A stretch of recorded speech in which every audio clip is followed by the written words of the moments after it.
Good afternoon, ladies and gentlemen, and welcome. I'm Robert George. I have the honor to be the director of the James Madison Program in American Ideals and Institutions here at Princeton. And it's a delight to honor all of you today for our Constitution Day observance. Constitution Day is officially the 17th of September, yesterday, and the university celebrated Constitution Day yesterday. The Madison Program was pleased to co-sponsor the university's event. We also like to have our own special event for Constitution Day. And I can think of no better way to mark Constitution Day, certainly for a program like the Madison Program to mark Constitution Day, than by bringing to our campus and to you one of our time's leading historians, and certainly the most eminent historian in our country of the American Revolution and founding period. Gordon Wood is a great friend of the Madison Program. He's been here before as our guest. He's honored us with his presence, and we're very honored that he's back with us today. Professor Wood is the Alva University Professor Emeritus at Brown University. He also taught at Harvard and Michigan before joining the faculty of Brown in 1969. His many books include The Creation of the American Republic, his early book in 1969, which won the Bancroft Prize and the John H. Dunning Prize in 1970. Later, in the early 1990s, he published The Radicalism of the American Revolution, which won him his Pulitzer Prize for History, as well as the Ralph Waldo Emerson Prize. His wonderful book on Franklin, the Americanization of Benjamin Franklin, was published in 2004 and was awarded the Julia Ward Howe Prize by the Boston Authors Club. His book, Revolutionary Characters, What Made the Founders Different, was published in 2006. And then his book, The Purpose of the Past, Reflections on the Uses of History, was published in 2008. He has a volume in the Oxford History of the United States entitled Empire of Liberty, A History of the Early Republic from 1789 to 1815, which was published in 2009 and was given the Association of American Book Publishers Award for History and Biography that year, as well as the American History Book Prize by the New York Historical Society and the Society of the Cincinnati History Prize. In 2011, he received our nation's National Humanities Medal, a very well-deserved honor. He also received the Churchill Bell of Colonial Williamsburg and the Arthur M. Schlesinger Award from the Society of American Historians. He is the recipient of many other honors, recognitions, prizes, medals besides. Professor Wood is a fellow of the American Academy of Arts and Sciences and of the American Philosophical Society. He was an undergraduate at Tufts University, earned his PhD at Harvard University, and as I say, we are honored and delighted to have him back with us in the Madison Program to celebrate Constitution Day and the American Constitution this afternoon. Professor Wood. Thank you, Rob.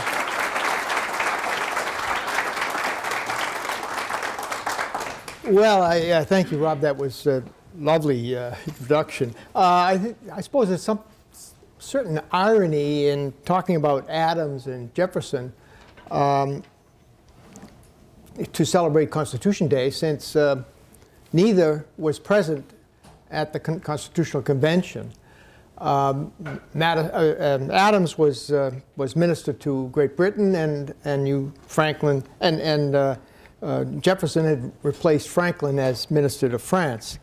But I think in a larger sense, I think both men contributed to the making of the Constitution. In fact, I think you could argue that Adams contributed more than did Madison to the structure of the federal government, particularly the presidency with its veto power. That certainly was an imitation of the Massachusetts Constitution that Adams himself had written in 1780. And Jefferson's contribution came, I think, indirectly by complaining to Madison, his friend Madison, and to others that the Constitution lacked a Bill of Rights.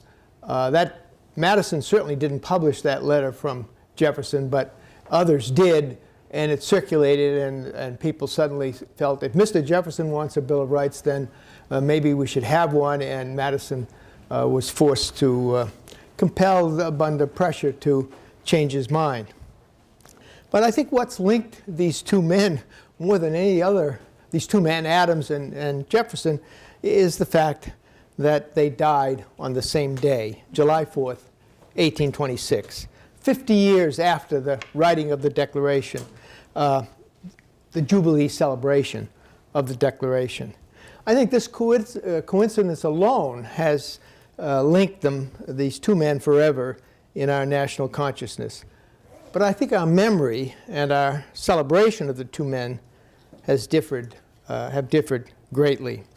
Until recently, Jefferson has dominated our historical memory. We are continually asking what Jefferson would say about every issue, our problems. And we quote him on every side of every question in our history.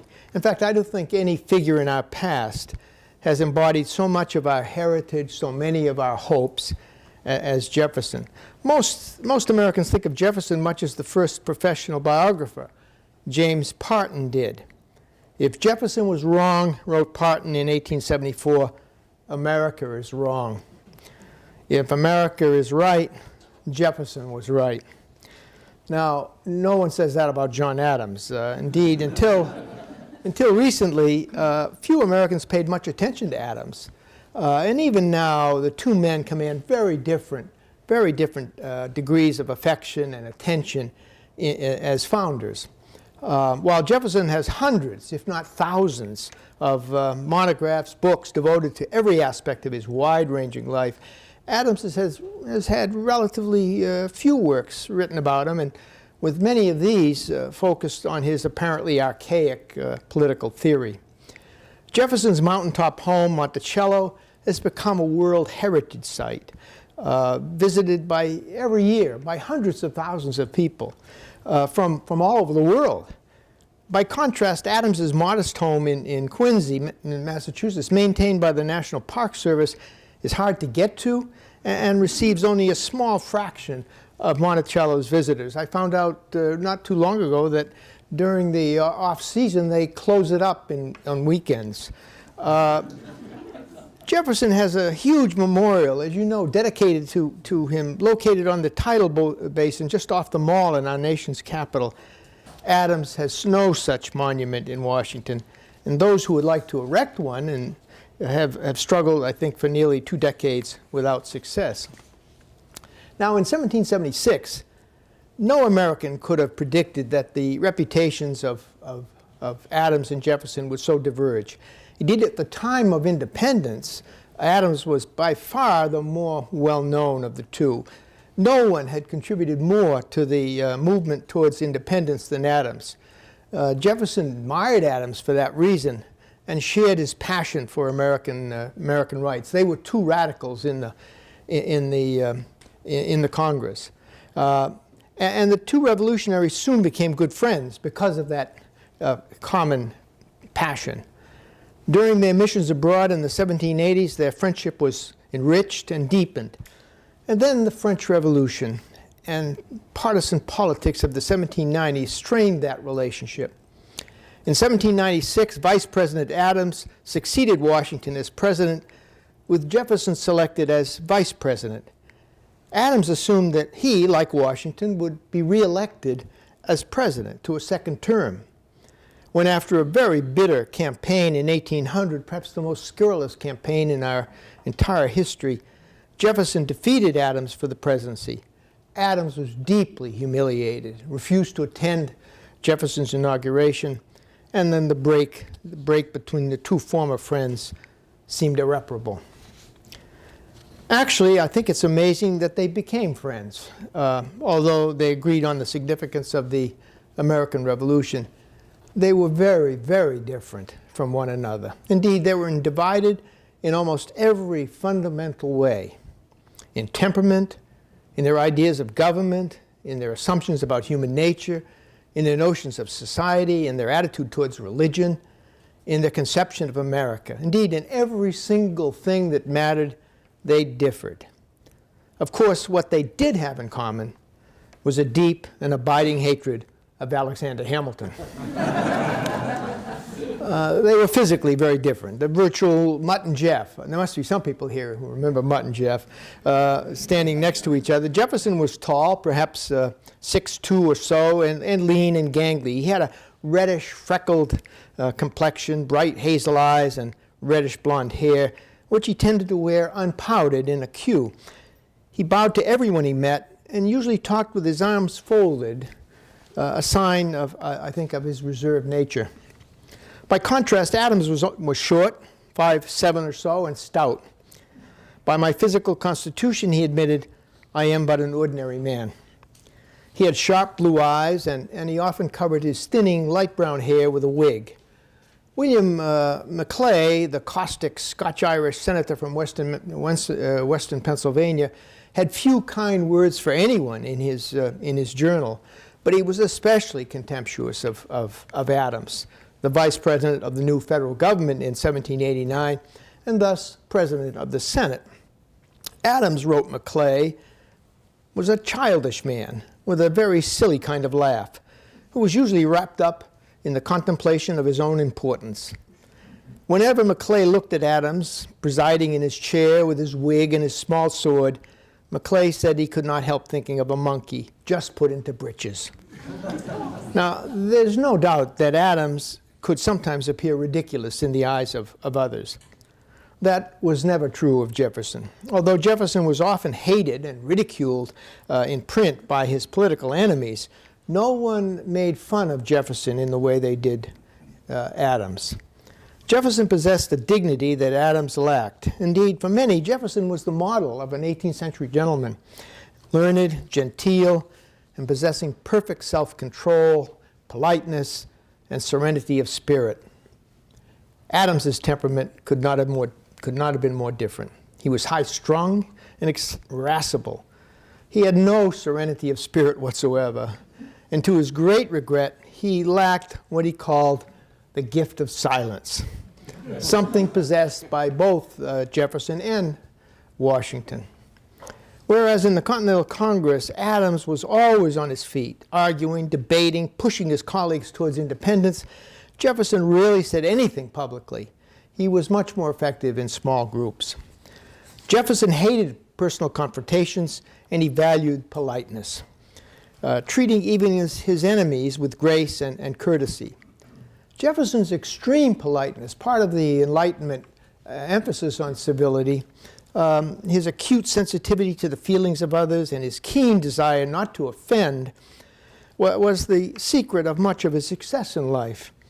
But since his polite words and his good-humored behavior to people could never be an accurate expression of his real feelings, he was always open to accusations of duplicity and deceit, of being two-faced. Adams was the opposite. He was excitable and had little of Jefferson's sense of restraint. He was, as his physician friend, Dr. Benjamin Rush, described him, fearless of men and of the consequences of a bold assertion of opinion in all his speeches.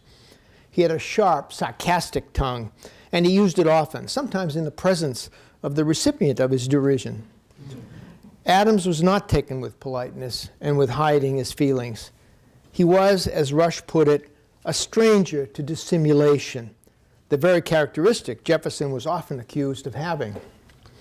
Jefferson was reserved and tended to use his good manners and his relaxed cordiality to keep people at a distance. Adams was different. Familiarity with him, with acquaintances, tended to breed amiability.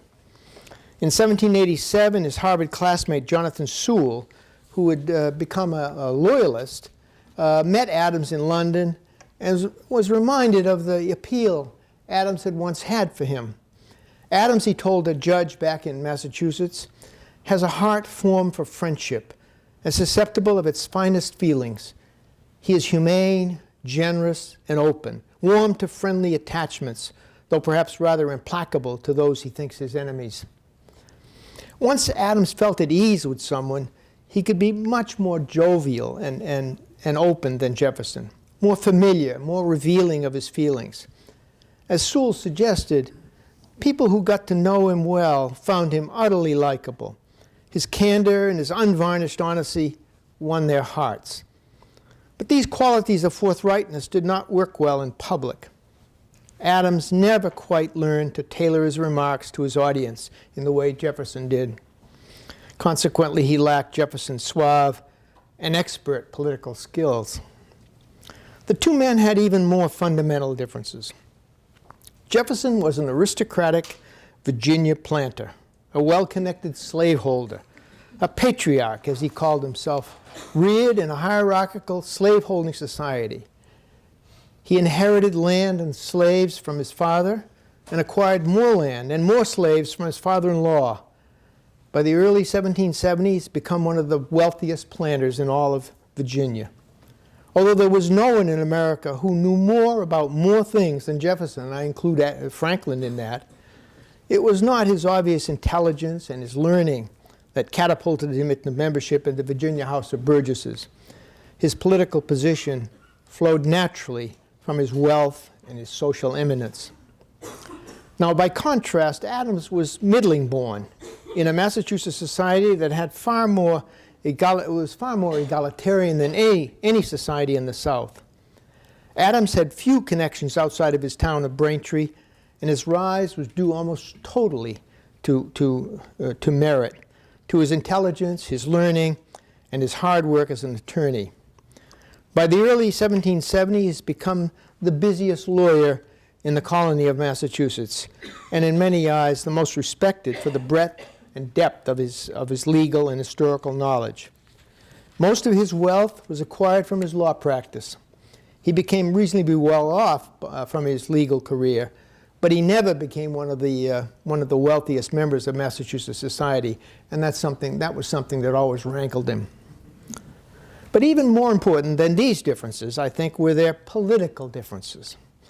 Jefferson was a radical, an 18th century style radical, a liberal, as they called themselves, who was as extreme in his views as a popularly elected official could be. I don't think he differs in his thoughts from Tom Paine. And if he had written out his thoughts, it would have resembled the rights of man, Paine's Rights of Man. In Jefferson's attitude towards government, especially the federal government, he, of course, did not resemble a modern liberal. The radical position in those days was small government, convinced that people were naturally sociable if only the government in its power did not interfere. He believed in the least government possible. As I say, this is the progressive position at the time, shared by Thomas Paine, William Godwin, the presumed founder of anarchism, and other Anglo-American radicals. Instead of the strong, modern, and integrated fiscal military state that Hamilton, for example, and other Federalists wanted to create, Jefferson wanted the smallest government possible, especially the federal government. In fact, the national government he preferred strongly resembled the Articles of Confederation that presumably had been laid to rest by the Philadelphia Convention in 1787. Under Jefferson's administration, only the delivery of the mail reminded people that they had a federal government at all. Now, like most liberals at the time, liberal progressives, radicals, Jefferson believed that society could virtually run by itself. That's because he had a magnanimous view of human nature. He believed literally in what he wrote in the Declaration of Independence, that all men are created equal. I think that's a widely shared view of most enlightened people at the time, Anglo-American people. Of course, in his case, only all white men. And that the obvious differences among individuals that everyone recognized were due to the effects of the environment, to the way in which they were raised. In other words, for Jefferson and other liberals at the time, nurture, not nature, was all important to Jefferson, and I think to most other educated Americans. Consequently, like most Americans today, and I think we still, despite all our knowledge of DNA and the genetics, we still hold to that basic premise, that Jefferson's premise, that we are all created equal, and that obvious differences come from different environments. So like most Americans today, Jefferson put an enormous emphasis on education. in order to bring about more equality. Now, like other liberals, Jefferson was optimistic, confident of the future. He was a virtual Pollyanner about almost everything. His expectations always outran reality. He was the pure American innocent. He had little understanding of man's capacity for evil, and he had no tragic sense whatsoever. That is, he had little or no sense of the limitations of life, no sense of people being constrained by circumstances over which they had little or no control. This is amazing, I think, given the fact that he was a slaveholder who hated slavery, but claimed he could do nothing about it. Jefferson thought that the educated American electorate would choose as its leaders only natural aristocrats, virtuous and talented men like himself. He believed that the world was getting better, becoming freer, more democratic, and that the new Republic of the United States had a special role in fulfilling that future. America, he said, was a chosen country and the world's best hope. It's Jefferson who invented the idea of American exceptionalism. Despising monarchy, he became a true believer in the Republican revolutions that he hoped would spread everywhere in the world. His support for the French Revolution was unbounded and was worth all the bloodshed, all the lives lost in its name. If only an Adam and Eve were left alive in every country, but left free, he wrote in 1793, it would be better than it is now. Connor Cruise O'Brien, the Irish journalist historian, was writing a book in the 1990s about Jefferson. He came across that passage, and he could only conclude that Jefferson was the Pot Paul of the 18th century. Pot Paul, of course, being the communist leader of Cambodia that killed millions of people on behalf of his Marxist cause. The Federalist John Adams was very different. He was a conservative, perhaps the most conservative president we've ever had. But Adams was anything but a Ronald Reagan-type conservative. He had a sour and cynical view of human nature. He was pessimistic about the future and a severe critic of the Jeffersonian conception of American exceptionalism. Adams said over and over that America was no different from other countries. Americans were just as vicious, just as sinful, just as corrupt as other peoples. There was, he said, no special providence for the United States. Indeed, Adams was the ultimate realist, committed as what he called stubborn facts. He challenged every American dream, every American myth, especially the belief that all men are created equal. He believed that we were all born unequal, and that education could not do much about the inherent differences among people. He didn't know about genes and DNA, of course, but he certainly was convinced that nature, not nurture, was what mattered. He told Jefferson that he had visited a foundlings hospital in Paris and observed babies who were only 4 days old. And he was struck by the great inequalities among these little babies. Some were ugly, he said, others beautiful. Some were stupid, others smart. They were all born to equal rights, he said, but to very different fortunes, to very different degrees of success and influence in life. Society, he said, was inherently unequal. And unlike Jefferson, he believed that the aristocrats who would inevitably rise to the top in Republican America would not necessarily be the best and wisest men. They were more apt to be the richest, the most attractive, the most ambitious, and the wiliest. Adams did not disparage big government as Jefferson did, but he was not a Hamiltonian Federalist either. He did fear the unrestrained power of government. And perhaps the most profound statement he ever made, and surely I think his greatest contribution to American constitutionalism, he declared that power was never to be trusted without a check. And as I say, I think separation of powers that we talk about owes more to Adams than to any other single founder. His his pamphlet in 1776 influenced the state constitution makers powerfully. Adams had little confidence in democracy and in the virtue of the American people. And consequently, he was willing to borrow some of the elements of the English monarchy to offset the populism of American republicanism. He was a great admirer of the English Constitution, the finest in the world, he said. Since he believed that England was a republic, a monarchical republic, no doubt, but still a republic, he had difficulty relating his ideas to his fellow Americans. Most of them could not understand what he meant by calling England a republic. Adams thought that sooner or later, America's elections would become so partisan, so corrupt, that we would have to turn to having office holders serve for life. Eventually, he said, we would have to follow the example of England and make the president and the Senate hereditary. I don't know if we've reached that point yet, but despite these obvious differences between the two political opponents, however, there were memories of their friendship that ultimately made their reconciliation possible.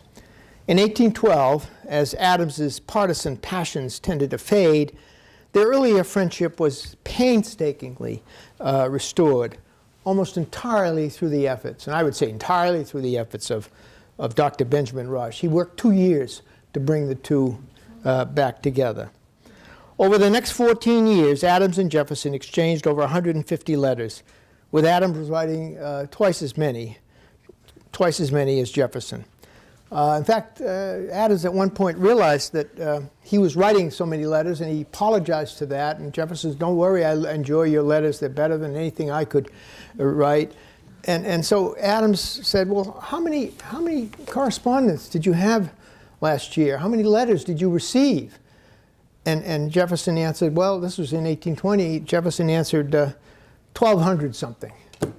Adams was appalled. He received 120 letters.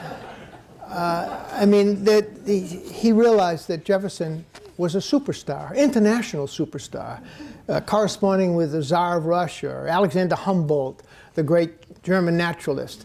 Adams was not in that celebrity league at all, and he was aware of that from the outset. His characteristic courtesy and politeness, however, I think Jefferson's courtesy and politeness, his aversion to any sort of confrontation, I think in the end saved the relationship. Although Madison, James Madison, Jefferson's close friend, could never understand what Jefferson saw in Adams, Jefferson realized and told Madison that Adams was a man of rigorous honesty and realistic judgment. Jefferson claimed that once one broke through Adams's crusty surface, the irascible Yankee was as warm and amiable as a person could be. Jefferson tolerated better than most Adams's facetious and teasing manner. He liked to needle. That was his way of treating his friends. Give you an example, in 1815, of course, with the Bourbons, Napoleon's been defeated. The Bourbons are back in the throne of France. Adams couldn't help ribbing Jefferson. "What do you think of the French Revolution now, Mr. Jefferson?" Polite as often, as always, Jefferson suffered all this razzing in good humor. The two men valued their correspondence too much to endanger it, and thus they tended to avoid controversial subjects, especially slavery.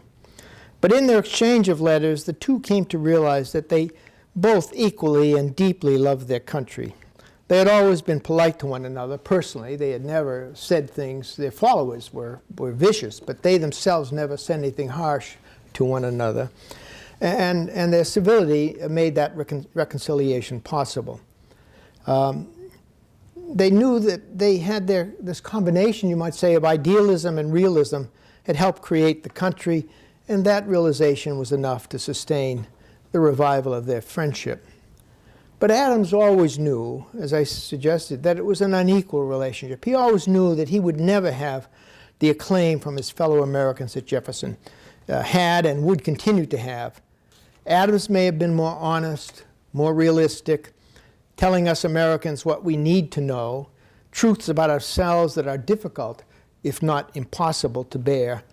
But however true, however correct, however in accord with stubborn facts Adams's ideas and statements may have been, they were incapable of inspiring and sustaining the United States, or any nation for that matter. Since the traditional meaning of the term nation was a people with a common ancestry, Adams, along with many others, doubted whether America ever could be a real nation. In America, he said, there was nothing like the patria of the Romans, the fatherland of the Dutch, or the patria of the French.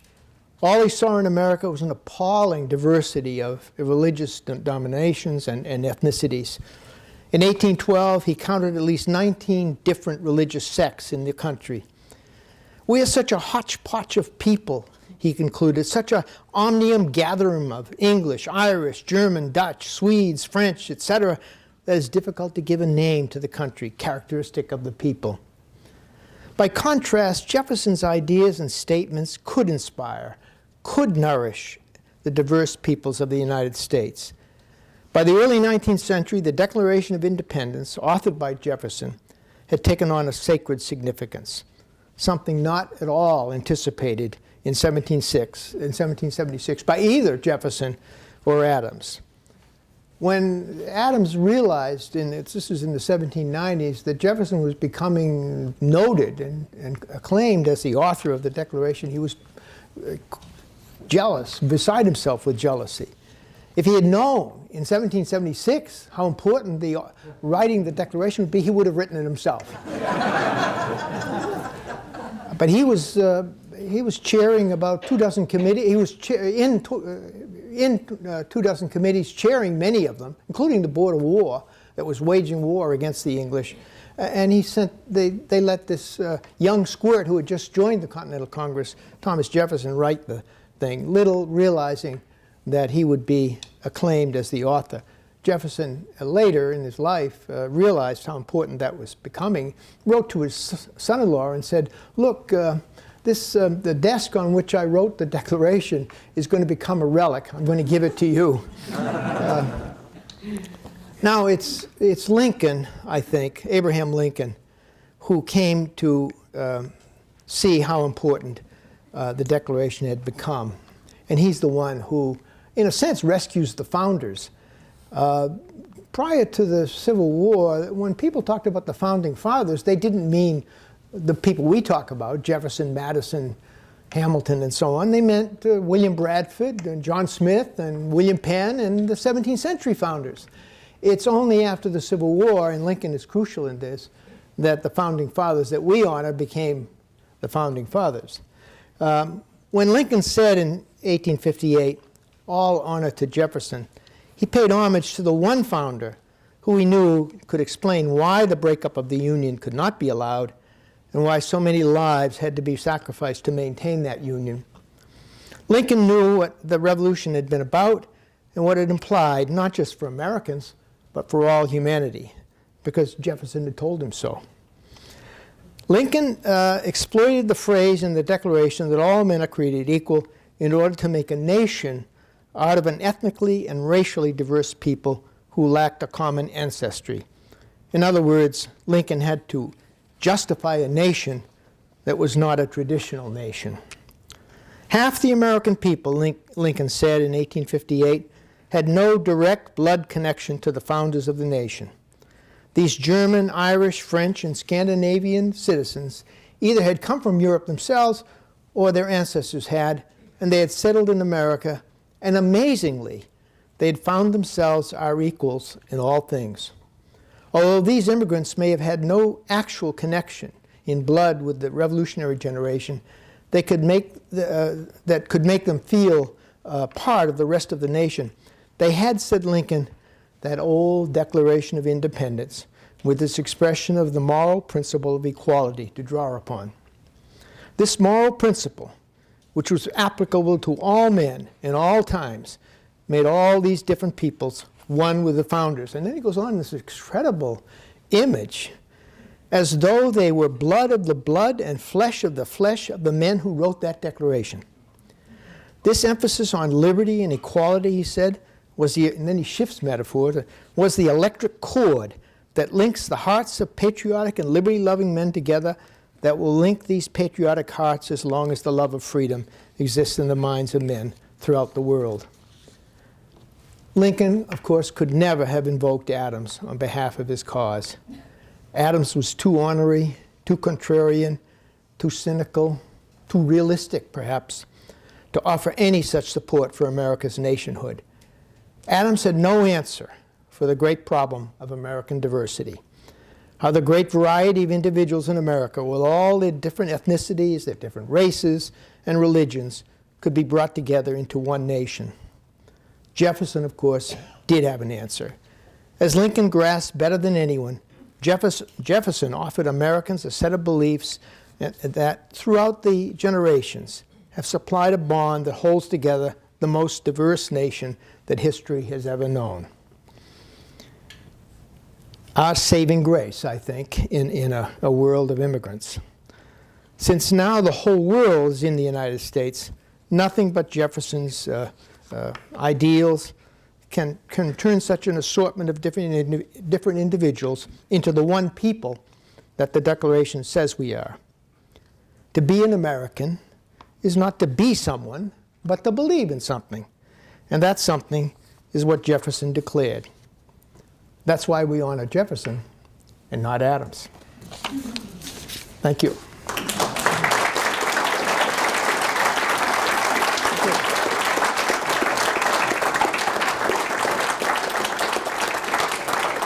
Thank you.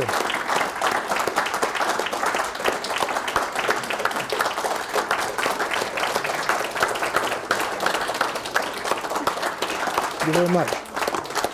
I'd like some of the students to begin thinking about questions you'd like to ask Professor Wood. This is a rare and wonderful opportunity for you and for all of us, and I want to give students first shot, Emerson and others, if you'd like. But Gordon, just tell me if I'm right about this. Wasn't Adams offered the opportunity to write the Declaration and kicked it over to Jefferson, or is that a wives' tale? Well, I don't know if he was actually offered. He was the senior person, if you will. Yeah. Franklin was older, but Franklin was an old man. And Adams was in a position that he could have written it. It's not that he was offered it. There was a committee of 5 with each section represented. He could have said, I'm going to write this thing and see what you guys think of it. He didn't. He gave it to Jefferson. They gave it to Jefferson because he had written this pamphlet, which was the most radical pamphlet, some review pamphlet, until Thomas Paine's Common Sense. Mm-hmm. And it was so smoothly written that everyone recognized Jefferson's talent with the pen. And Adams, as I say, was terribly busy. Mm-hmm. He's on 24 committees, chairing many of them. And this was the last thing he needed to do, was take on the writing of a declaration, which he didn't think was all that important. And neither did Jefferson. They had no idea how important it would become. That's the important point that Adams realizes later, much to his chagrin. Well, would any of our students like to begin by asking a question? Yes, sir. Go right ahead. Yeah, so there's a number of competitions between Adams and Jefferson that are pretty well known, such as the presidency or their views on the French Revolution. But what do you think maybe is the most overlooked competition or collaboration that they had that might have had an impact on this country's history?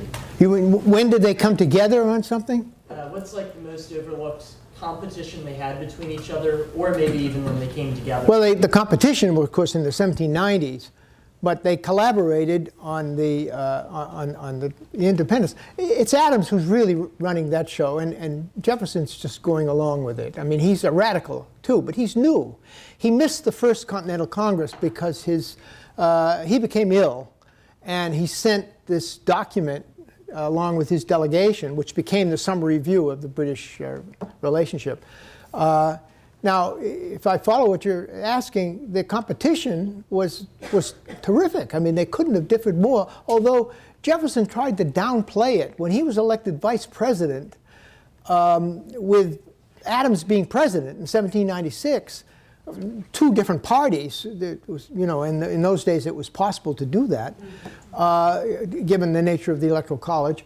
Jefferson actually naively thought that, well, maybe this is, you know, the nonpartisan would get together. And he wrote a letter to Adams to propose that, but he showed it to his friend Madison.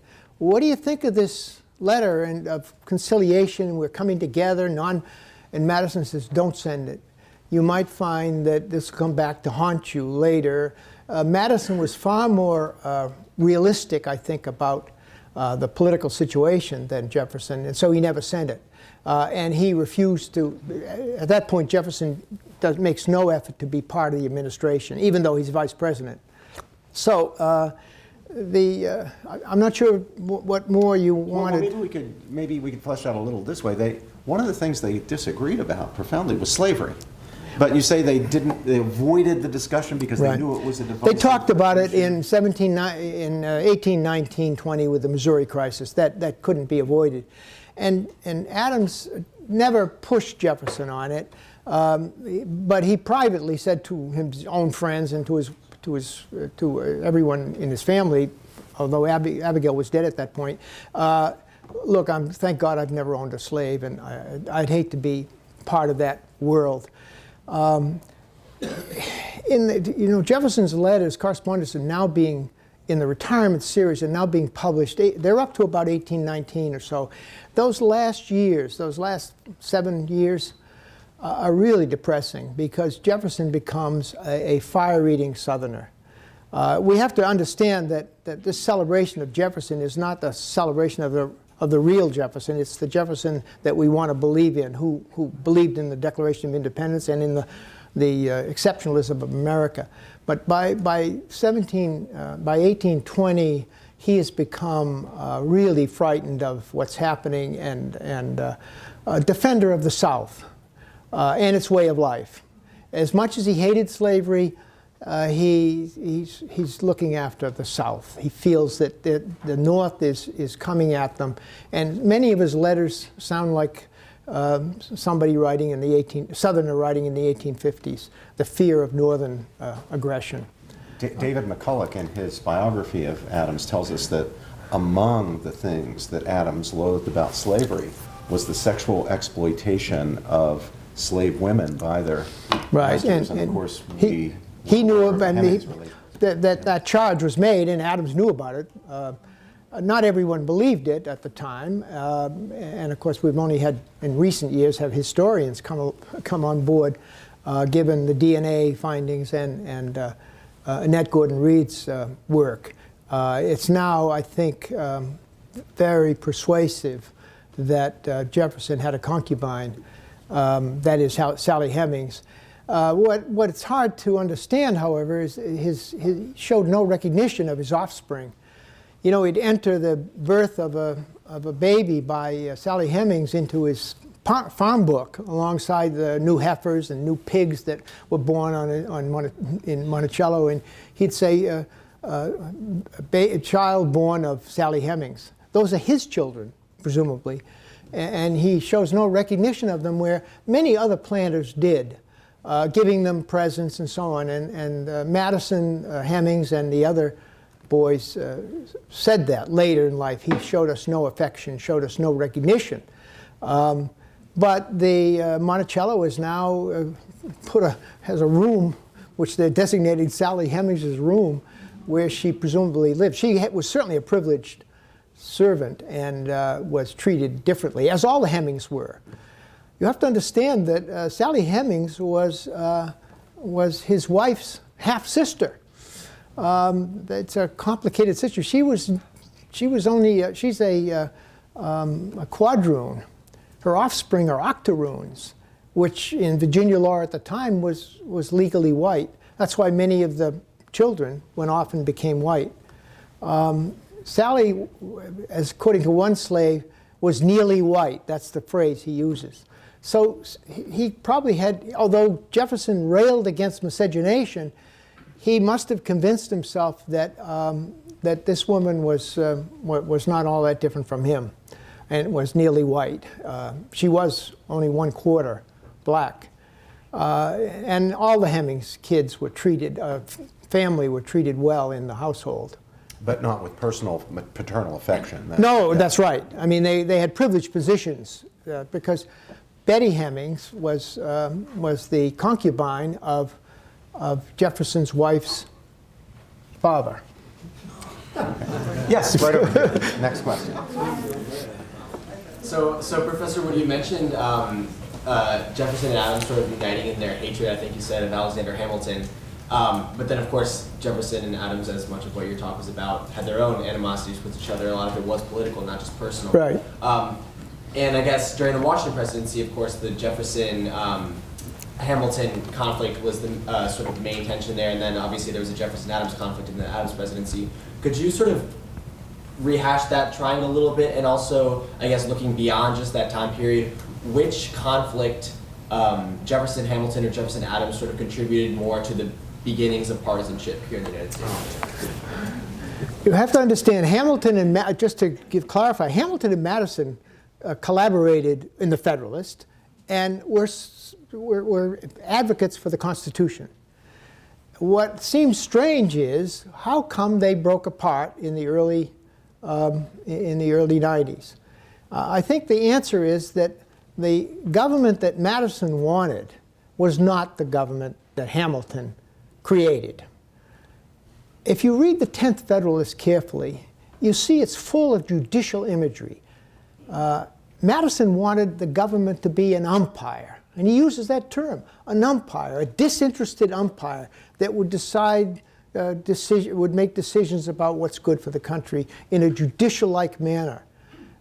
That's not what Hamilton had in mind. Hamilton is trying to copy the British financial system, which he rightly saw was the secret of Great Britain's great success. I mean, think about it. This little island with a third of the population of France off the northwest coast of Europe becomes the greatest power in the world. How do they do it? And that's what Hamilton was fascinated by. And it's his fiscal military structure, the way in which the English were able to tax their people without impoverishing them. That's the secret of commercial success or of any kind of success that even is true today. How do you tax people without destroying their wealth? And the Dutch had done it first. The English copied the Dutch, and the English were a marvel in Hamilton's mind. And he creates the bank, the stock market, the whole fiscal military structure. He wants to make the United States the equal of Europe, of the European nation, on their own terms. He says it's going to take about 4 or 5 decades, but by the time we're ready, by the middle of the 19th century, we'll be ready to take them on their own terms. And that's, of course, exactly what happened. I mean, by the time of the Civil War, the United States was a major power. It would have, if it had to fight one of the nations in Europe, it would have given them a real fight. So that's Hamilton's conception of a fiscal military state with a standing army, all of the military apparatus that the European nations had. That's not at all what Jefferson or Madison had in mind. They really were radicals in the sense they thought that was the first step towards monarchy and the end of the Republican dream.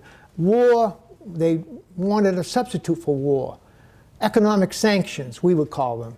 That's what lies behind Madison's non-importation agreements in the 90s and the embargo of Jefferson in 1807. This is, as he said, a grand liberal experiment in an alternative to war. And we're still playing with that. We have a very difficult time. War is so bad. And of course, in these radical Republicans' eyes, war supports monarchy, creates strong executives. And of course, that's true in our own history. The only president who didn't enhance his power during wartime was James Madison, because he was such a strict Republican. But historians have condemned him for waging such a poor war in the War of 1812. So he paid a high price for his principles. But that's the difference. They couldn't differ more on the kind of nation that the United States was to be. And in that sense, Hamilton has emerged victorious. He loved the Pentagon. and the great military apparatus we have. He would say, now we're finally a great power. He was a nobleman. He has an 18th century sense of glory. To make him into some kind of crypto-capitalist is just to miss the point. He wanted to use the economy to make us a great nation that would for him personally and for the nation would have glory. He's Napoleonic, as was Burr in his ambitions. He's not a capitalist, as he's often been pictured. Misses the point entirely of what Hamilton was up to. Emerson. Thank you, Professor. You mentioned that Adams was suspicious of the idea of a propositional nation. I'm curious how it would have fit. What was that phrase? That Adams was suspicious or resistant to the idea of a propositional nation. And I'm curious how it would have fit into Jefferson's political psyche, and whether you think that he thought maybe slaves could be Americans given the correct propositional beliefs or educational environment. I don't think either. I mean, certainly, I don't think either of them actually anticipated a mixed racial nation. That just was beyond their ken at the time. Adams certainly was proud of the fact that he was not a slaveholder. And he actually would have recognized the Haitian government, which Jefferson was appalled that he actually had a Haitian agent come to the White House. That just Jefferson couldn't understand what Adams was doing. But I don't think they actually saw or foresaw the racial integration we have today. They simply did not foresee that. It was hard for them to even imagine it. Certainly true of Jefferson. Jefferson's only hope was for some kind of colonization somewhere, either into the West or into the Caribbean or back to Africa. He couldn't imagine any kind of. Adams never talked about that. Adams's view was this. He realized that Jefferson and the Southern planters had a problem, but he said to Jefferson, I'm not going to preach to you what you ought to do. You're going to have to solve that yourself. But he had no answer, and both of them knew that would be the issue. They were aware that the Union was fragile, that it could easily break apart, and that would be the issue on which it broke apart, slavery. So Adams he's willing to let the Southerners handle the problem, but he just was so thankful that we Northerners don't have that problem. We are so lucky. But he was not preaching. He would not preach to Jefferson about what they should do. He's going to leave that to them. And Jefferson had this sense, this optimistic sense, well, things will work out. Something will happen. It'll all work out. That was his view. He uses nautical images often. The waves will come and they'll pass under the boat. He never, at the end, was unable to face, but I think his last years were quite fearful and scared. He was scared. Even alarmed by John Quincy Adams's election as president and his proposal to have internal improvements, canals and roads built. And Jefferson said, oh, that's the first step. That's the camel's nose under the tent. The next thing you know, they'll be going after slavery. We can't have the Congress legislating on internal improvements. And he wrote out a big paper, and he tried to talk Madison into supporting it from the state of Virginia. And Madison says, no. Madison had a much keener sense of the political reality. He says, leave it alone. He said, first of all, it'll put Virginia, we're always taking the lead on these things, and it's causing problems. It will die of its own weight.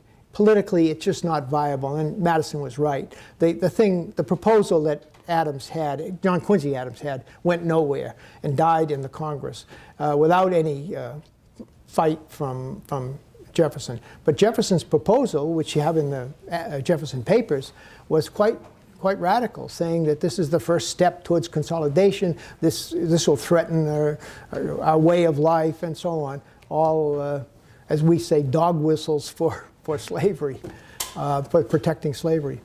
Emerson, were you pushing on the idea of a propositional nation that is a nation based on belief as opposed to a blood and soil nation. Yes, Is that what I you're- was curious in the context of Jefferson's belief in the malleability of human nature, and so why he believed that, given that belief, why... Well, he never confronted the issue. It's Lincoln and others who, he never faced up to that question that Adams does face up to. He kept saying, how can we're such a hodgepodge of a nation, how can we have because the conventional wisdom is that a nation is a people with a common ancestry. I mean, these are issues that are of our own time. This is what the Swedes and the Germans are facing. How do you integrate these foreigners in your nation if you have a sense of a common identity? We have to understand that we are blessed that there is no American ethnicity. Now, there may have been in the 19th century because we were British, dominant British. And that's why Europeans would call us Anglo-Americans. But it wasn't long before we had a diverse people, as Lincoln points out. He could scarcely have imagined how diverse we became. So there's no American ethnicity. So what holds us together? It's a common set of beliefs. The French would give anything to have that. They think they do have it, but they don't. The French can't believe that those Arabs who've been living in France for 4 generations, they're not really French. Those Algerians aren't really French because they don't look French. They're just not. I mean, that's the difference. We're lucky that we don't. I think anyone who lives in America for 4 generations is an American. And I think that makes all the difference. And so in this world of great demographic movements, immigration, it's going to continue. This invasion from the south into the north, it's the crisis of our time. We're all our complaints that we have about the Mexicans coming in, it's pale into insignificance compared to the problems the Europeans are facing with this with demographic movement. So I think we're blessed that we don't have an ethnicity at the heart of our nationhood. And we may not be a real nation, but we've got something to hold us together, and that's what Lincoln was appealing to. And he's the one who, all honor to Jefferson, he really elevates Jefferson to the pantheon and makes him more important than people thought he would be at the time. Okay, so let's open it up now. Students can also ask questions, but now anybody can ask questions. Yeah, just back here. So you mentioned that in their correspondences in the 1810s and 20s, Jefferson and Adams were polite and avoided the controversial issues of the Chanel, time. do you want to hand him the mic? They're polite to each other, yes. And avoid the controversial issues. So if they weren't talking about those issues, what were they discussing? What were they talking about? Yes, if not the controversial, were they doing? Well, it depends on the issue. I mean, in the 80s, of course, they're very close, and that's when they're over there in Paris negotiating treaties. By the time Jefferson got there, the peace treaty has been signed. So they're part of a committee with Franklin to negotiate treaties of commerce. They got to know each other very well. The families intermingled. Jefferson was taken with Abigail. They brought Jefferson in, the widower, into their family. So Jefferson would take John Quincy to a museum or to a concert. They really just got to know each other as families. And Jefferson was just smitten with this Yankee family, particularly with Abigail, because she not only was smart and knowledgeable. I mean, unlike the Southern women he knew, she had read Milton and history, and she could quote these people by memory. He was taken with that. But in addition, she was an expert manager of the household. The combination just knocked him. He just had never seen anything like it. And so that, I think, is really the basis for the reconciliation. In Jefferson's mind, those were the happiest days they had together. And then, of course, when the Adamses moved to London as minister, they kept up a correspondence. And Jefferson was actually flirting with Abigail. He'd buy things for her, and she would buy things for him. They exchanged gifts. And one of his letters, Jefferson says to her, he says, look, I was going to buy a little statue of Venus for your dining room, but then I realized 2 Venuses in the same room would be too much. That's 18th century flirtation. Wouldn't be bad in the 21st. Now, gentlemen here, yes, sir. Yeah. Chanel will pass you the microphone. We'll catch it on the video that way. You made an interesting point about their different views on nature versus nurture. Adams thinking nature and Jefferson thinking nurture. So how much do you think their differences were due to nature versus how much was due to nurture? Oh, I couldn't begin to solve that problem. That's the one we wrestle with. I mean, what you have to emphasize, the point I want to emphasize is that Jefferson was in the mainstream of educated people. That is to say, James Boswell, other Anglo-American enlightened people this is the rejection of the ancien regime. This is rejection of the medieval world of hereditary destiny. So to be enlightened was to believe, as John Locke said, we're born with a blank slate, and experience is what accounts for the differences. That is the enlightened position. And I would submit that it's essentially the American position. For us, we put an awful lot of emphasis on education, and we believe that sooner or later we've got to give enough education we can solve a lot of problems. Adams is the odd man out on this. He just takes that on head on and says that is just not true. Now you can, there are people around that say that today, but not too many, because it's just so un-American. So Adams is really, he challenges that basic premise. He says we're born. That's why he sends this letter talking about the foundling hospital to many people, not just to Jefferson. I saw all these babies, 4 days old. They were all different, and he just couldn't get over that. I mean, that to him was. So that's. But I want to emphasize, and I think this is an important point I tried to make in the book, which nobody has paid much attention to, but it goes to the heart of a debate that we still have. But it seems to me that Adams is somehow defying a kind of basic American premise with his emphasis on nature, not nurture. And he's taking on an enlightened position. I want to emphasize that Jefferson's position is really that of enlightened people on both sides of the Atlantic. That's what separates this enlightened generation from the world they're contesting, that the ancien regime, the hereditary world of breeding animals, breeding horses, breeding. Your aristocrat. It's hard for an aristocrat who breeds horses and dogs not to believe in nature.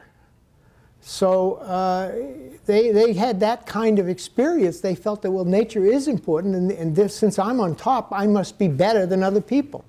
That's being rejected by America and by enlightened people everywhere.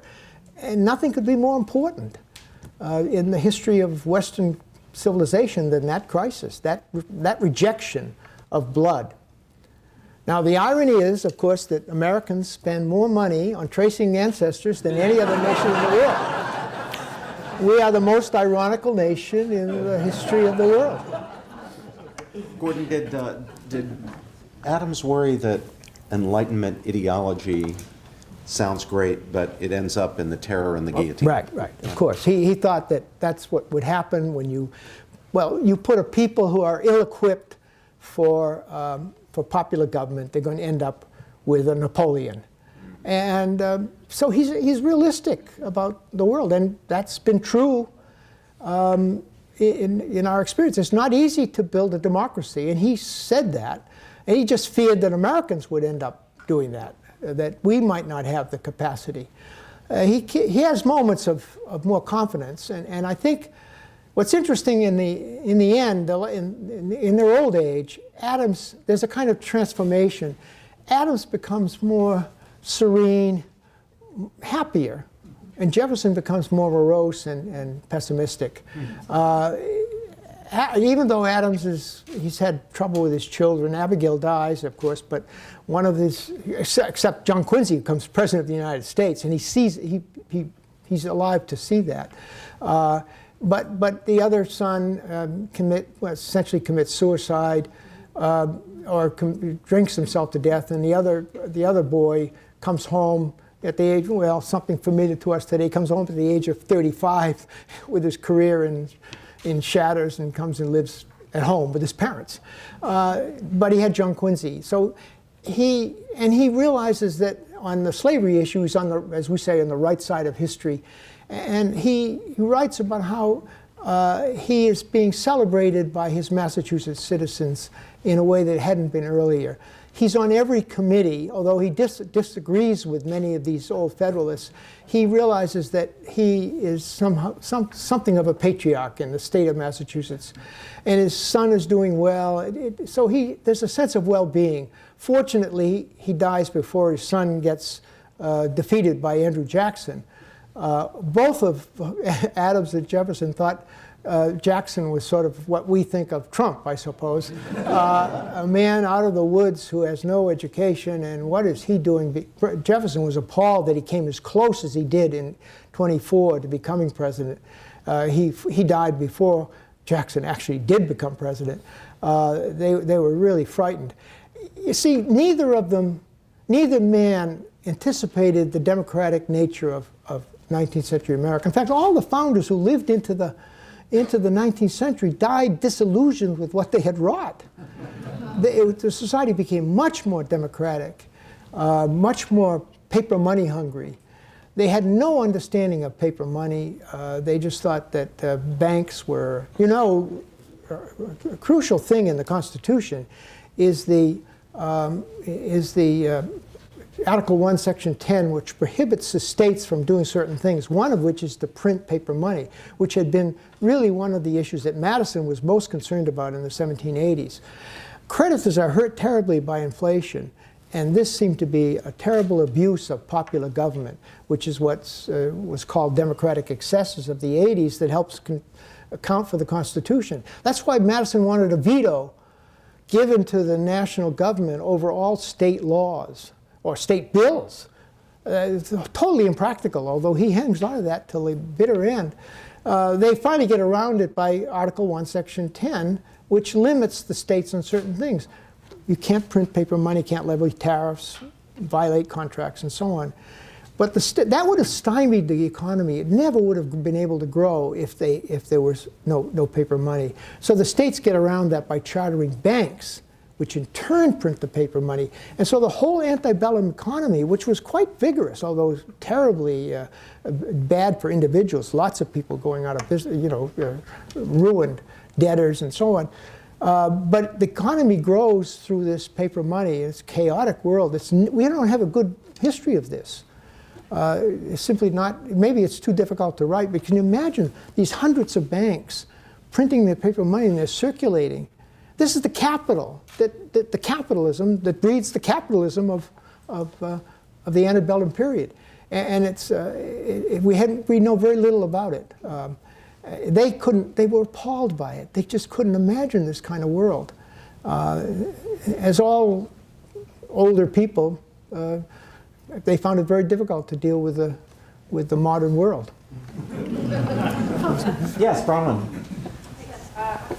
That will enable it to go on to the recording.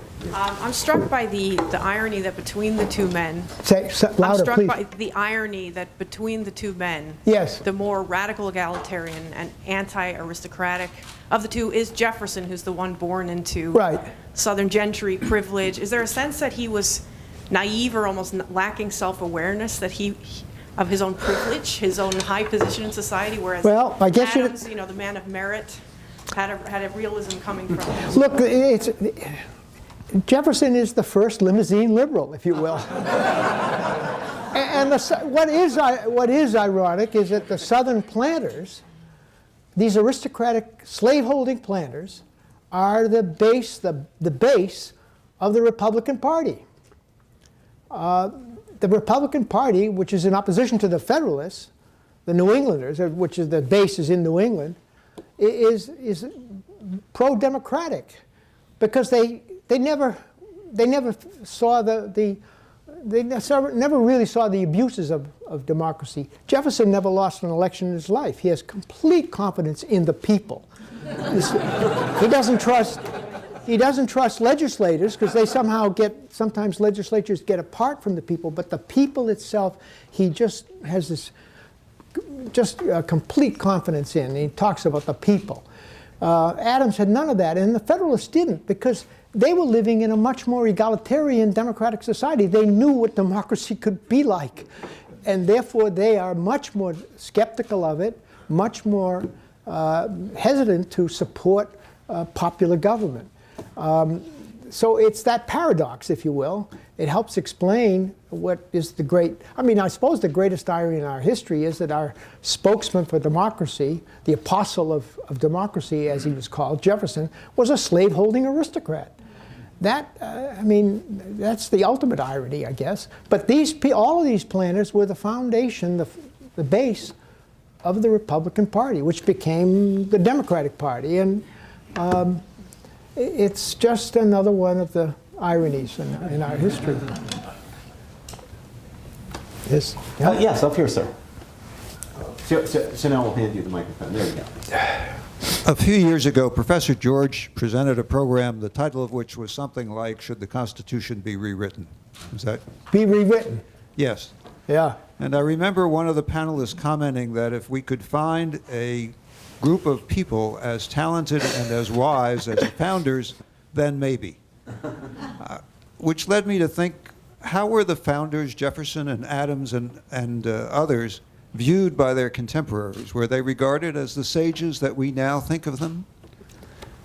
Well, yeah, I think Jefferson, except for among New England Federalists, was regarded as a brilliant, popular leader. His presidency was very successful. First term, at least, was very successful, the acquisition of Louisiana, which the Federalists opposed. They didn't have the kind of awe towards them, although Washington had that kind of awe almost from the beginning. I think he stood head and shoulders above them. It is difficult to explain. The population of Virginia in this period, what 300,000, maybe 400,000 white men and women. That's about the size of, Pittsburgh. And yet Virginia produced Washington, Madison, Jefferson, Marshall, George Mason. It goes on. How do you explain that? That's a very difficult question. It's not a democratic society, and yet it's an elected. They have elections, and I think the best book on this is still Sidner's book called Gentlemen Freeholders that helps explain the sources of this leadership. But it is an incredible moment in our history that such a small society, relatively small, 300,000, producing such a galaxy of leaders. It's a peculiar moment in our history. And the more democratic we became, less deferential. People were deferential in a way that simply doesn't exist anymore. In fact, the whole term elite has become a pejorative term when they would have thought that that's what you want, is an elite to lead you. So we're in a different situation altogether. But explaining it is, that's what historians are trying to do. I want to know if Professor Cato, I don't want to put you on the spot, but I'd like to give you the opportunity to ask a question if you have one. I'll pass. You'll pass, okay. Was there a hand up? Yes. No. Microphone? Oh. I'm very loud. Okay. I have a question, I guess, about whether or to what extent the correspondence involved questions of political economy. I'm wondering in what way Adams situated himself between the poles of Hamilton and Jefferson on this question of the fiscal military state versus the agrarian ideal. He's closer to Jefferson in some respects. What happened in the first decade or so, both John Quincy, who was elected by the Federalist legislature of Massachusetts, supports the Louisiana Purchase and the embargo, at least temporarily. This was a no-no for the New England Federalists. The embargo was so disastrous that they were adamantly opposed to it. Quincy Adams is then ousted because the legislature, as you know, in those days he's ousted. He very calculatedly becomes a Republican. And Adams, the senior Adams, is influenced by that. He comes to think that Jefferson's administration wasn't all that bad. He has a lot of complaints, but he's not a real Federalist. He never was, and his anger at Hamilton helps him. He's halfway there, and when his son becomes a Republican, that's why he's prepared, I think, emotionally, to get reconciled with Jefferson. He has already accepted. Now, he would not have he never talked about the agrarian part of it. He certainly, both of them are opposed to paper money. They're opposed to any, what we would call the origins of capitalism, and they're just completely befuddled by this. But I think in that sense, he's prepared to accept the policies, at least some of the policies of the Republican Party. But I don't think he buys into an agrarian world, because he sees business all around him, but he doesn't like it. None of these men are real businessmen. I mean, Hamilton's the only one who, but not that Hamilton himself wants to become a businessman. He just knows that these are dynamic people in the society, and you need them on your side. And he's going to use them, is the way he would put it, to build his strong America. Adams never, or Jefferson, sees that at all. They just don't. I mean, in their sense of the future, they're just as lacking as we are about what's going to happen. They just don't know, and they're scared by what is happening. And that's as close as I can come to answering your question. Is it any accident that Hamilton was the one who was truly self-made? Came from nothing. Well, Franklin was too. Well, Franklin, that's true. Yeah, Franklin's origins are But he did get rich, yeah. Yeah, no, he got rich. No, but I think Adams had a sense of that he had done it by himself. Yeah. What he really resented was the way in which these rich Massachusetts merchants looked down at him. And he was well off, we would say, but he was never the richest man in the society, and he resented that kind of wealth and displays of wealth. And of course, he and Abigail were thrifty, and so he never went into debt. Jefferson couldn't understand how Adams was running his household so efficiently, but he wasn't doing it. He was borrowing money to buy books, for example. Wine. Yeah, well, wine too, but I mean, the idea of taking out a loan, a Dutch loan, for example, with Dutch bankers to buy books, it was just totally madness for Jefferson.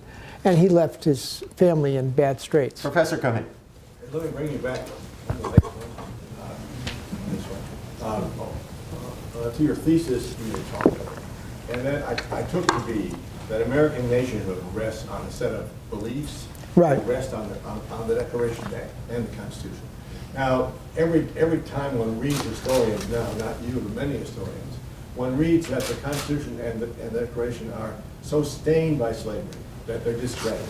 And the piece in the Times book review this week that claimed that we can't rely on the Constitution. It's a problem to overcome, not a document to revere.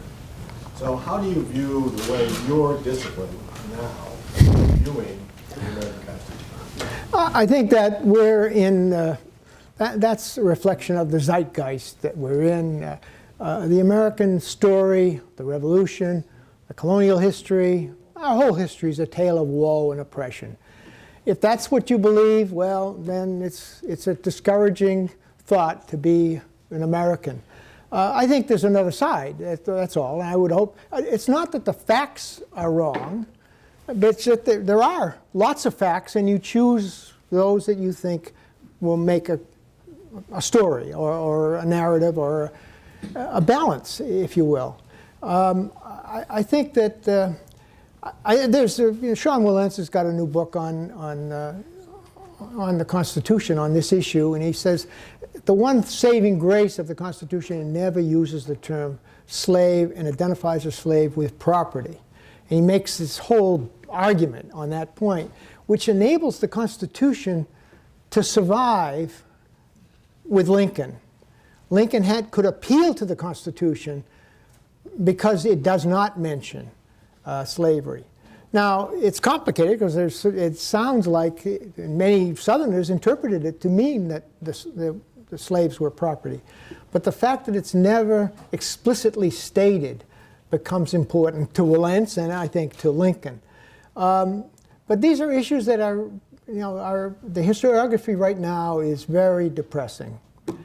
And it's a part of our zeitgeist. We're in a time where we're feeling bad about ourselves, and we have not anything much to be proud of, it seems. I think that's a mistake, but I think there are facts out there. There certainly were lots of Indians killed. There were, and slavery existed for decades before it was eliminated by the Civil War.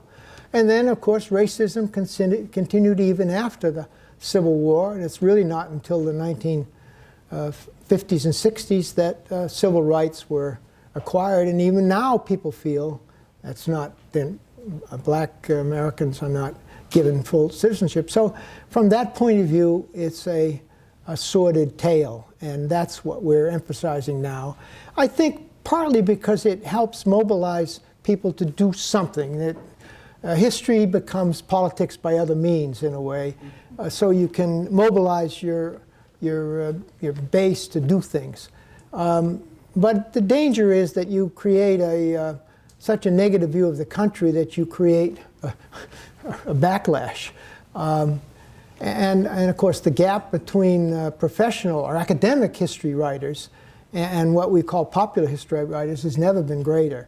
I mean, the people like McCullough, Ron Chernow, and John Meacham, and that whole group of people, these people have no PhDs, they have no academic position, and they're writing the history that's being read by the populace. The academics are writing their sad and woeful tales, but they're not being read except by other historians, other scholars, and that is, I think, sad. There's always been a gap between the Barbara Tuchmans and the academics, but never has it ever been as great as it is today. And I think that's a function of what's happened to the academic world. And that'll probably continue, at least through my lifetime, but maybe yours too. We have time for just two more quick questions. You. You and you. So what first and then second. Oh. If we could do short questions and short answers. Sure, okay. Thank you. I wanted to hear from you a little bit about the relationship between Thomas Paine and Thomas Jefferson. Jefferson told Madison to get rid of his correspondence with Tom Paine when he was dying. Could you comment? Wait, I didn't hear this last comment. That who get rid of? He got rid of the correspondence between Jefferson and Tom Paine. Who told him to do that? Jefferson told Madison. Madison to get rid of. That's a new story. I had heard that. No, I mean Jefferson. Could you comment on? Yeah, Jefferson and Paine, as I said earlier, had identical views of politics, of what was happening. Jefferson was smart enough not to publish his views. I mean, on religion, for example, Jefferson realized that he made two comments publicly on religion, both of them very small things compared to what Paine said in the age of reason, right. And Paine's reputation was destroyed in America because of the Age of Reason. Jefferson avoided that, but he thought the same way. He thought Christianity was hocus pocus, the Trinity. He was not an atheist, neither was Paine, but they both mocked Christianity. Paine did it publicly. And that cost him. I mean, he came back and he was scorned. The only person who showed any recognition of him in the early 19th century was Jefferson. Invited him to the White House and befriended him. Paine died in obscurity, and it was, they remained close in ideas, and Jefferson knew that. Jefferson was a politician, however, and could realize he could not afford to say what. Now, I don't know about this story of anyone telling him to destroy his correspondence with Paine. The correspondence is a kinship there, intellectual kinship. He got into terrible trouble with when he wrote a little note to a publisher when the Age of the Rights of Man came to America. The edition, he sent the document off to a publisher in Philadelphia and said, pinned it some, this will be a good thing to kind of counter the heresies of what's flying around. This is 1791 or 92. And of course, the publisher went ahead and published that in the front of the book, which Jefferson never anticipated. He was appalled at that.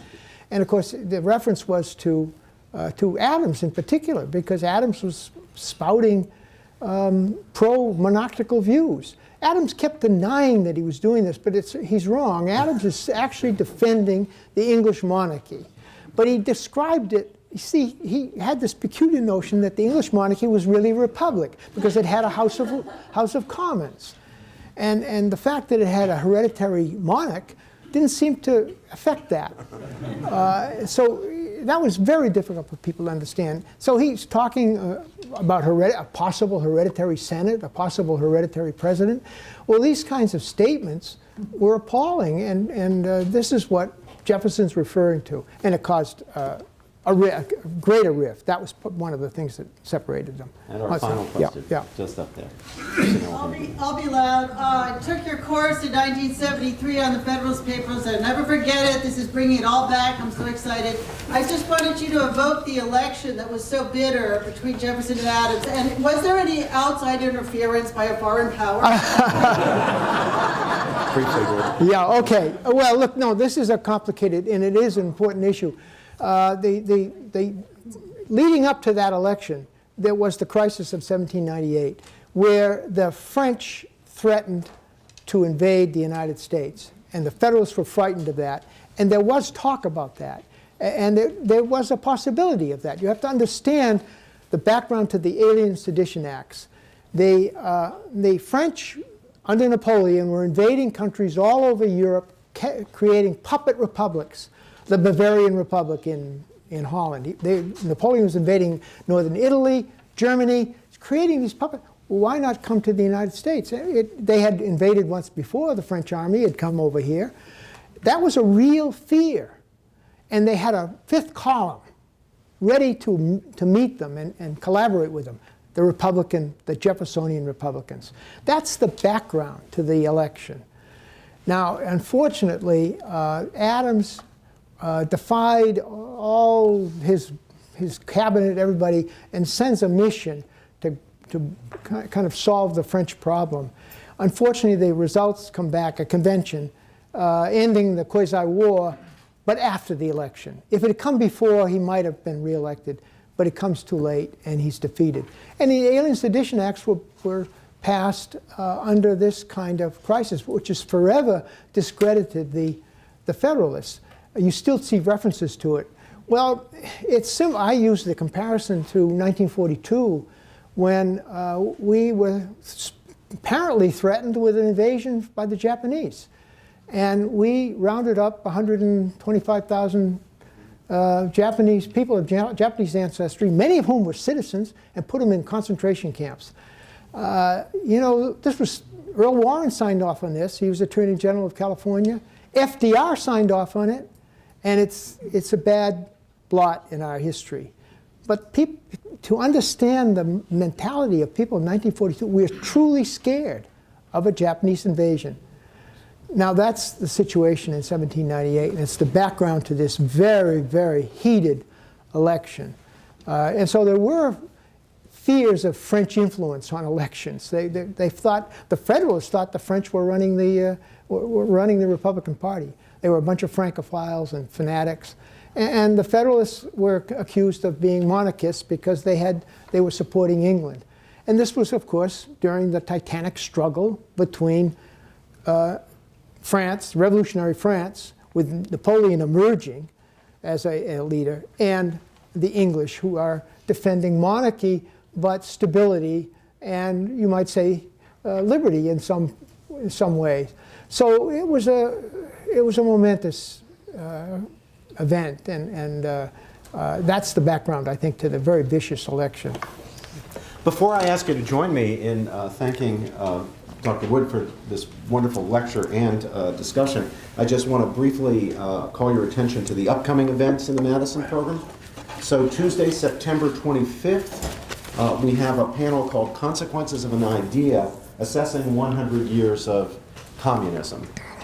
It'll actually be 101 years of communism, dating it from the 1917 Bolshevik Revolution.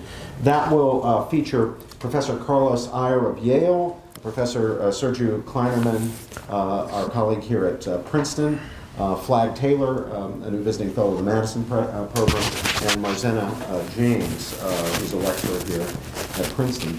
Then on Friday, September 28th, we'll be featuring Sean Wilentz, who will be talking about his new book.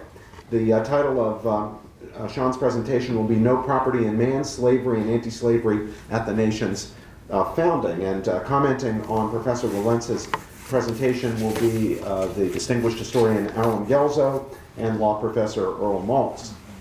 Monday, October 8th, the Honorable Stephen Williams, who's a senior judge on the U.S. Court of Appeals for the District of Columbia Circuit. We all now know what the District of Columbia Circuit is.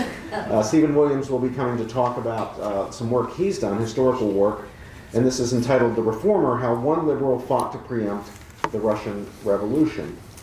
Monday, October 15th, Rabbi David Dallin, a distinguished scholar of Jewish American thought, will be coming to talk about his new book, Jewish Justices of the Supreme Court, From Brandeis to Kagan. And then I'll close with this one, although we have many more after this. Sunday, October 21st, we're going to be featuring Professor Wilentz again in what I know is going to be a fun program of music and commentary. Professor Wilentz is not only a very distinguished American historian, he also knows a heck of a lot about the life and music of Bob Dylan, having actually written liner notes for one of Bob Dylan's albums. So the presentation will be entitled Untangling Dylan Music and Conversation with Sean Wilentz, Robert George, and friends. What I and some of our friends will be contributing are Dylan songs. So we'll be performing Dylan songs for Professor Wilentz's commentary. Now please do join me in thanking